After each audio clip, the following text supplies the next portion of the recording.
Police প্রশাসন এসে আজকে স্কুল থেকে সরস্বতী ঠাকুরকে বের করে দিয়ে সরস্বতী ঠাকুরকে এই ফুটপাতে দাঁড়িয়ে আজকে পশ্চিমবঙ্গে সনাতন এই পরিস্থিতি গেছে।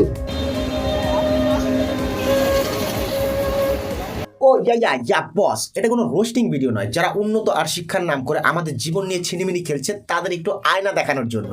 মনে পড়ে সেই ছোটবেলার কথা, হাড় কাঁপানো শীতের সকালে মা যখন জোর করে স্নান করিয়ে দিতেন, কাপা কাপা হাতে নতুন জামাটা পরে আমরা দৌড়াতাম স্কুলের দিকে, কারণ সরস্বতী পুজো আমাদের বিদ্যার দেবীর আরাধনা। কিন্তু আজ সময় বদলেছে।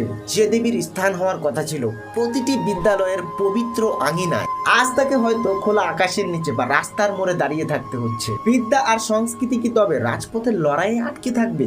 না, এবছর চিত্রটা বদলাতে হবে। এবারের ভোট হোক কোনো দলের জন্য নয়, এবারের ভোট হোক আমাদের ভবিষ্যতের জন্য।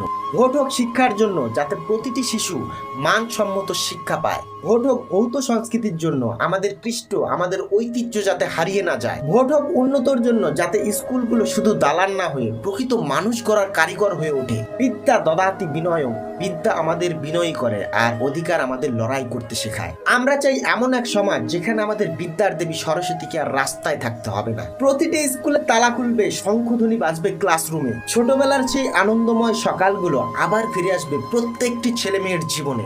আপনার ভোট মানে একটি শিশুর হাতে নতুন বই, একটি স্কুলের সংস্কার আর আমাদের কর্মসংস্থান। আসুন এবারের ভোট হোক জ্ঞানের আলোর জন্য, এবারের ভোট হোক প্রতিটি স্কুলে সরস্বতী মায়ের প্রবেশের জন্য। ভোট দিন উন্নয়নের পক্ষে, ভোট দিন শিক্ষার পক্ষে। জয় হোক বিদ্যার, জয় হোক আগামীর। আজ 23 এপ্রিল প্রথম দফায় ভোট এবং 29 এপ্রিল দ্বিতীয় দফায় ভোট। ভোটটা ভেবে চিন্তে দেবেন সুস্থভাবে। নমস্কার। ভিডিওটি যদি ভালো লাগে তাহলে একটা লাইক দিয়ে শেয়ার করে দিন আর অন্যজনকে দেখার সুযোগ করে দিন। টাটা।